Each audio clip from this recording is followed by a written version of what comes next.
How's it going, guys? We're going to be testing out this Beyond Bright LED garage light. This is what the garage currently looks like. Well, I gotta say, the results are pretty instantaneous.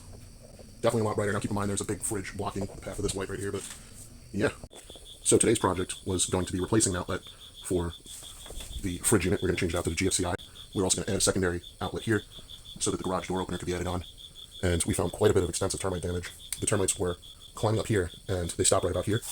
This is a shark bite half-inch fitting on the air conditioning unit. The condensation line was literally taped, as you can see. It was not a shark bite. This corrugated tube I'll be removing and replacing with PEX, but there's extensive water damage on the wall, so that was providing moisture for the termite colony, and boy did they enjoy it. So we're removing that, replacing it with PEX, which will get rid of the water source, and this will be being replaced with concrete board, cement board, so there won't be any of this paper for them to get at. Oh boy, just another day. So we got subterranean termites because of all these mud tunnels. You can see a big mud pile there. You see all the tunnels they've made on the backside in the wood. Look at this one, goes across. Found some more damage about 6 feet up on both sides. And we've attached a new PEX line, which is going outside and drained. There's some evidence of termite damage on that far wall as well, so it looks like along the tape joints, they were crawling in and marching up from here. So we see here there is embedded power lines. 1, 2, 3. Looks like two 240 lines and a 14 gauge, but it's probably 15 amp. So most likely 230 and one 15 amp lines. Look how close those were to my cuts. A lot of work ahead of us. So I just want to show everyone the progress on our termite action. We found one point of entry. There's a lot of built up mud over here. It doesn't appear to be leaking. This is the hydronic heating. But as you can see, it obviously goes down into the ground. So we're going to fill that and try and caulk that pretty good. Obviously there's some significant damage. I mean, that's not good. Now, interesting note, look how that sheathing is not in this box. I thought that was a burn mark. It's not. It's just some tape. But yeah, look at the shit. So we see it's clearly moving its way down the line here. It doesn't appear to be going up too far. But yeah. On the outside, we see this one is pretty bad, so we'll probably trace this up.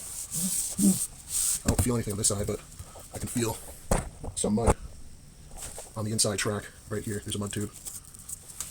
Now this stud is the first stud that looks relatively clean of any activity in the sill plate or kick plate, whatever you like to call it. It appears it was green treated, but right here where it was cut, you'll note there was some significant damage, so it looks like there is some sponginess down here at the bottom of the sill plate as well. But for the most part, it appears to be in pretty good shape, because it does appear that it was green treated. Now, these are pretty hefty studs. I can feel the squishiness on that. We have a few more cuts going this way. The plan on this, and now look, before you guys jump in on me here, I did not do this. This was put in by the contractor that built that room over there. So, check this out. These have been here for 10, 14, about 18 years. So, if that's a testament to shark bite, I was thinking about using a shark bite to replace this. I thought that the pipe went behind the wall. It did not. It comes out right here. I'm probably just going to pop this off and replace that whole line going that way, just because that outside thing is dripping. So we're going to continue. We obviously see some signs of termite damage on the outside paper here. So we're going to continue to excavate.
Alright guys, so clearly we got termite damage. I mean, look at this mud mound.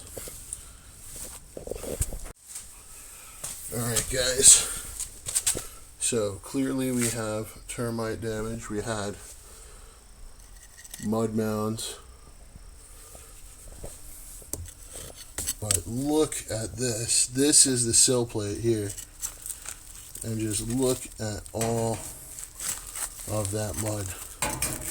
So clearly they are thriving over here somewhere. So we got to identify why they're thriving in this area and take care of that. Now, so we had a lot of termite activity on this far wall. Mud mounds, lots of mud, lots of trails. So we got to figure out what's going on here. We still have some more stuff to tear out here. But I just wanted to show you what used to be this washer and dryer setup here. So this is the cold line. This is a hot line. But I mean, look at this. These wires are right up on here. This is still here to keep this from banging into it. Now, we go down here and we look and see how tight this pipe is. I mean, they really did a good job of doing things bad back in the day. Look at how crowded this is. Now, the interesting thing about this is that's feeding down into the board here. And I don't know if you can see it, but there's actually two, not one, but one goes that way and one goes down. So I'm curious as to what that is going to, because we see this is going outside already. And over here, I mean, just look at this. This is something else. I'm almost curious as to if this is being backfed here, up, and into possibly the washer and dryer. If that's the case, we gotta tear this out still and investigate further, because that's just another cause for concern. Old homes.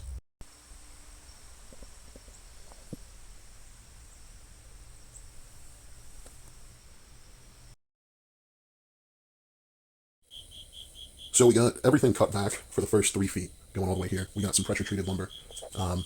But as noted by the tunnels making their way up the walls up here, and the fact that we have mud tunnels and termite damage visible about 5 feet up the wall, we're going to continue to cut this back, as noted there, as well as some more termite damage. Now, this looks like it was an area of incursion. This here actually is a hole. That is the living room right there. That's the floor we're looking at.